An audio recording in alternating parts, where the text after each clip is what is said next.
going on. The Suns and the Nuggets, man. I mean, this is a good series, y'all. I thought Game 4 was like one of the best offensive games I've seen. In these Facts. playoffs, probably.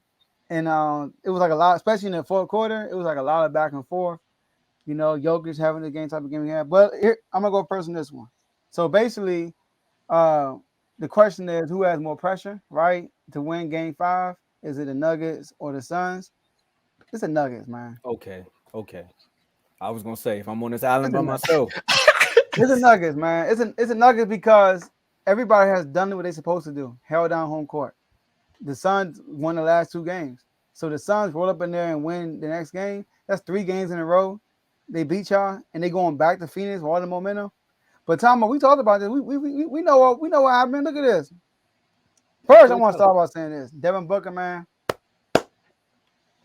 Man, listen, I ain't apologizing because last year you went outside, all right, and then you didn't give me a reason to believe in y'all this year. But you balling out though. My man is balling out, right? What I like about Devin Booker, he's not a stubborn. He's not being a stubborn player. All right, he's taking literally everything the defense gives him. Right, soon they get the ball. Devin Booker is pushing in transition and scoring. All right, Devin Booker, when he see the double team, he reacts quickly. A lot of people wait for the double team to come and then try to pass out. No, soon as he see double team coming, he's making a move, either a pass or he's going to the basket. All right, he's being so aggressive, and you can just see in his play that he's like his mindset is different. Like he's hungry. He's playing hungry right now. Right, so he's balling out. All right, he's really balling out. Last 2 games, he took 43 shots, 9 misses, 83 points. Crazy. All right, in this series, right? We rate KD 50, 40, 90, right? Mm-hmm. 55, 40, 90. Devin Booker 60, 40, 90. That's what he's doing right now. 60, 40, 90 right now in the series. But the key to these 2 wins is this, y'all. Me and Tomo was on the show. We talked about this, and we were like, man, why TJ Warren and Ross not getting time? Maybe they need to sacrifice defense and put more offense in. That's what we were saying, right? And look what happened. The first 2 games, TJ Warren and Terrence Ross combined had 5 minutes the first 2 games. TJ Warren 2 DMPs. Terrence Ross 1 DMP and played game 1 5 minutes. I said. In the last 2 games, they combined with 75 minutes. Crazy, night and day. More shooting on the floor. Floor is more spread out. XYZ. Landry Sherman played 30 minutes yesterday. Listen to this, y'all. It's crazy. In his first 7 playoff games this year, first 7, he had a total of 14 points, 6 of 19 from the field, 2 from 9 from the 3-point line. Yesterday, 19 points, 6 from 9 from the field, 5 from 8 from the 3-point line, and he had 3 threes in a row at one point. All right, so that's the adjustments that Coach Tibbs. That's the adjustments that you have to make throughout the playoffs. You can't stick with your same rotation. You got to switch stuff up based on what's going on. And that's one thing about Miami. Miami is not sticking to the same rotation. They're not sticking to the same defense. All right, they switching things up as the game goes on. All right, so I think the Nuggets will win Game 5 though. But I know we're not talking about that right now. But the Nuggets, they are more pressure to win Game 5 versus the Suns. Yeah, we agree there. I don't. The Nuggets are the number 1 seed in the West. That's one. Bruh. And then it goes to the comparison that I had brought up last time we talked about this, and it's about being the top seed and not making it where you need to be. Now I understand the last 2 years they've had injuries. I understand that a lot,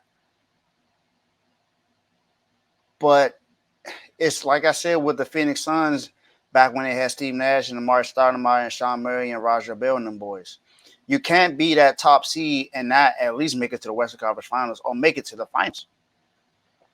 Then now they made it to the Western Conference Finals in the bubble, but that's it. And that's just like that Hawks team when they had Joe Johnson and Josh Smith, and I think wasn't Coach Bud the head coach? Joe Johnson wasn't there, but you Bruh. find Kyle Korver, Jeff Teague, Al Yeah, Horford. mm-hmm. Yeah, yeah, they had a I think he came the next year. You got all those players there, and you're a top three seed almost every single year, and but you can't make it over the hump. Now, like I said, in the East it was different because you had LeBron over there in the East, so he pretty much ran the East. No matter where you put LeBron at, if he was on that team, he was going to make it to the finals. That's pretty much how it was in the East. But the Nuggets were pretty much outclassed them in the first two games. I came on here after game two and I was like, I don't know, this is looking like a sweep. And it did. It didn't look like the Suns really was gonna make any adjustments. And Joe did say it. He said, man, look, you need to get TJ Warren to be able to play some minutes and Terrence Ross. Landry Shamet had 14 points in the fourth quarter. Just knock them threes down. It was like no matter what you did, if you put two people on D Book or put two people on KD, they was giving it to him in the corner. He was knocking down the three. So this is I like how I feel now. I feel like this is gonna go 7 now instead of 6. I think this is gonna go 7 for sure. But man, this is a really good series. This is a really good series. One thing I want to say though is why they only played 3 people off the bench and then with the Nuggets though. You only had 3 players play. And those 3 players were Jeff Green, Bruce Brown, and Braun, who only played 8 minutes. You still have Reggie Jackson on the bench. Is he not worth getting some playing time? Wasn't he the starter for the Clippers not too long ago? And now you're not even playing him at all? I think he would have helped you out in that game last night if you at least gave him about 10, 15 minutes. So I don't know what's going on. I think the crazy thing is you had 5 players in double figures and you still lost the game. They only had 3 players in double figures and they won. KD and Book both had 36. They had 72 between the two. And then Shaman had 19, 14 in one quarter. Nuggets, you got to do something. You got to not just only play 3 players off the bench. You shouldn't only have 8 players in rotation. Now, I understand Jokic had 53. Yeah, 53 and 11. But you need everyone else to put something up as well. And you can't only just put up – it can't just be just 8 players coming off your bench. I understand it'll work every now and then, but, I mean, you got to get some fresh legs out there. Did Jokic play the whole game? He played 39 minutes. I just feel like you got to play some other players. You can't just keep playing that same 8 rotation. You gotta get Reggie Jackson involved in the game. I would like to see Reggie Jackson involved in the game if y'all gonna win this series. Not saying y'all still can't, but you see that the Phoenix made an adjustment, and I think Chris Paul being out helped them out too, because he was kind of sort of not. He wasn't able to score for it when he was out on the floor. Now you got other shooters out there that can create an offensive threat. So I don't know. I'm liking this. I think the Nuggets will win Game 5 as well, but I would be happy if the Suns can win Game 5. Hold on. My bad, fellas. My bad. Hello? Book, this you? I knew you was going to answer that call. I knew you were, because that's what you did. He answered the call. Joe, Dave, I mean, we had 2 separate shows, you know. Joe had a day off. Dave had a day off. And then, you know, we all said the same thing. He was like, man, it's looking like a sweep. If they don't play nobody from their bench, the Suns is going home. CP3 got hurt. Ayton looking like a shadow on the court. Literally a shadow because he ain't doing nothing else out there but hiding behind people or behind the basket. And then Joe came on and said, look, man, KD and Booker going to have to at least drop over 30 points to win a game. Each. 35 each. Each. Game 3, they combined to get 86 points. Game 4, 72 points.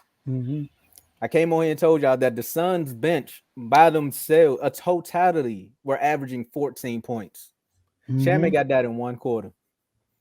Shaman got 22 points. He outscored their average in one game. Monty Williams answered the call, the adjustment. We literally said even if you don't throw him out there for scoring, just throw a player out there and see what happens because it throws a wrinkle in your adjustments. Because Denver was literally looking at it like, oh, we could beat them if they just keep playing like this. Game one, I think Denver had at least 12 people play that game.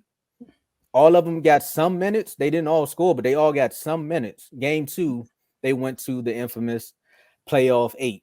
I see what you were saying, Dave, and they fell back to that coach mantra where it was like, I need my set 8. And it's like, no, you don't have to do that no more. Just because they said they did that in the old days don't mean it's going to always work. And look what happened that game. It was a low-scoring game, but they still won it. And then they rolled right into Phoenix thinking that KD and Booker were just going to give up, and they ran that same 8 again, and they lost. They did it again, game 4, ran that same 8 and lost. How about you go back to the same mentality of game 1 where you kind of blew the Suns out the water? You didn't really blow them out, but you blew them out the water with that 12-man rotation. It's literally been working all season, so why stop now? The pressure's definitely on the Nuggets, so I'm glad we all agree there. They got to win this game. They're playing. Yeah, you got to. I mean, just to kind of talk about Eric Spoelstra as a coach, he played everybody the last game. The only person that didn't play was Haslem. He said, "Look, I'm putting everybody on the floor, no matter what it is." Now I understand it because we was up 19, Yeah, but because you still contact to it. but you still got to make those kind of wrinkles. You got to see what's going on in the game. Like, all right, look, this is what I'm gonna play this time. I see how the game is flowing. You got to make this adjustment.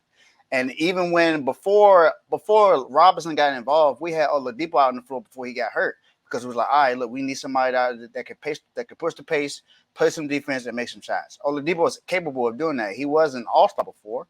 He was a high draft pick, so we know what he's capable of. Of course, he's had injuries, but you know he's shown flashes that he can still kind of sort of do that. Now he's out, so you had to make an adjustment. You had to give Duncan Robinson some more minutes because.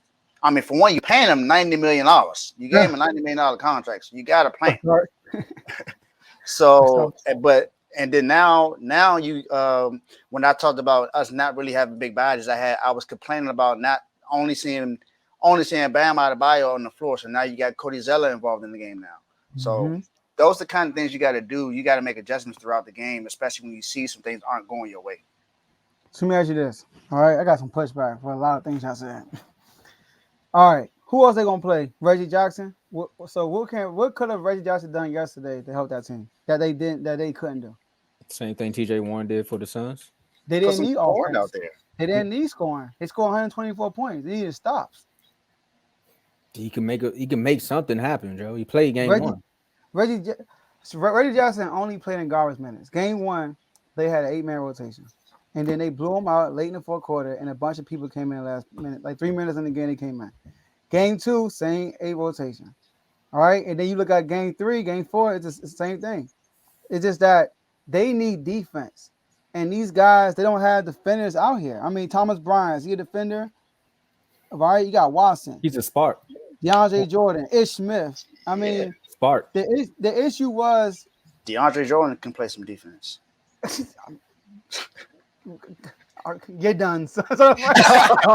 You trying to hold it back too? He did. Like, do I want to say that? Stop it.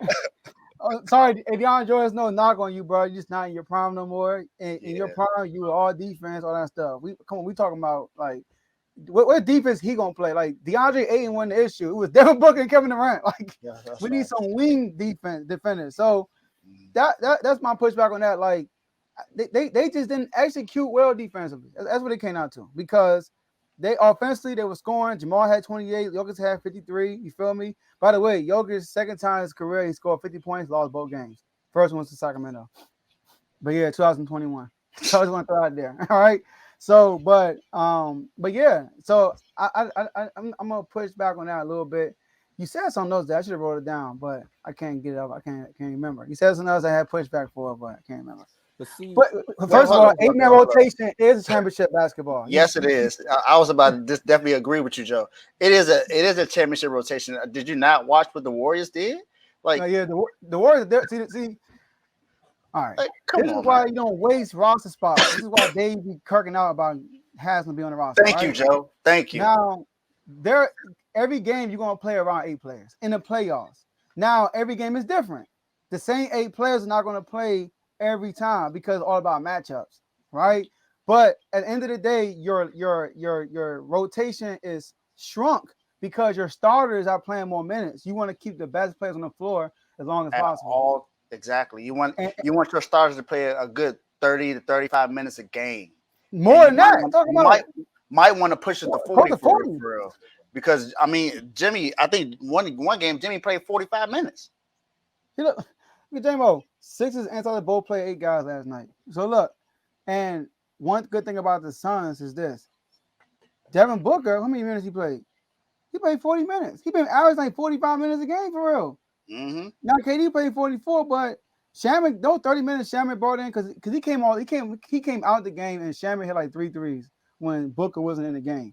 So that's what they need. But another reason why Booker is scoring the way he is because all the attention Kevin Durant is getting like crazy. Kevin Durant is getting so much attention right now. And Devin Booker said himself, he was like, I'm used to getting double, you know? Like, I'm not used to being, season. huh? Not in the all season. None- That's why when you said most people wait for the double team, he told you right there, bro. Why y'all playing? That's why he don't wait. He's like, I see 2 people, I'm gonna just shoot, or I'm gonna go to the basket. I'm not about to sit and wait. I don't do this in the off season. Why I'm gonna do it in a regular game? Now, Kevin, you worry about that? Not the same 8, but yeah. But yeah, I had something else day, but I can't remember. You said something. I think Thomas Bryant could have gave him a spark as far as defensively because he could play that stretch, so he can give him a little bit of wing defense. I'm only saying that because I seen him. It's a new body. You literally said in the last segment they get a nice little long booklet with tendencies. If you're on the bench, you have nothing to do but read those tendencies. So he could have came out there and at least made something happen. You can read all you want, Tom. Hey, I ain't Go get cooked. I'm sorry. Thomas Bryant go get cooked. That's why I mentioned his name. It was just it was a great executed game by the Suns. This is a non-defensive series for real. This is a non-defensive series. Neither team really plays good defense. So they both play good defense game two. Yeah, but what I'm saying is that's an anomaly. We don't see these teams as defensive teams for real. That's true. And we'll see what happens. Jokic, if he's scoring 45, 50, you should be worried because Jokic is better when the team is more balanced out. So put Ish in the game. Yep. All right. So let's go to our last. You don't agree with me saying put Ish in the game. That's my guy. Wait for it. He's talking about. Oh, I just wanted to make sure. I just had to make sure. That's my guy, Ish Smith. I just want to make sure. Hey, shout out to Dave. He know what Ish Smith is. We played Texas first round in the tournament. Game winner on Texas got him out of there. And just in case Carl come in here, Ish Smith is a wizard. He is not a Piston. He's a wizard. He everything. But he's more a wizard. He's been there like 3 times. Years. Wizards twice. He's a team player. I think he played like 12 or 13 years. He played on 12 or 13 teams, something like that. Something crazy like that. Sure has.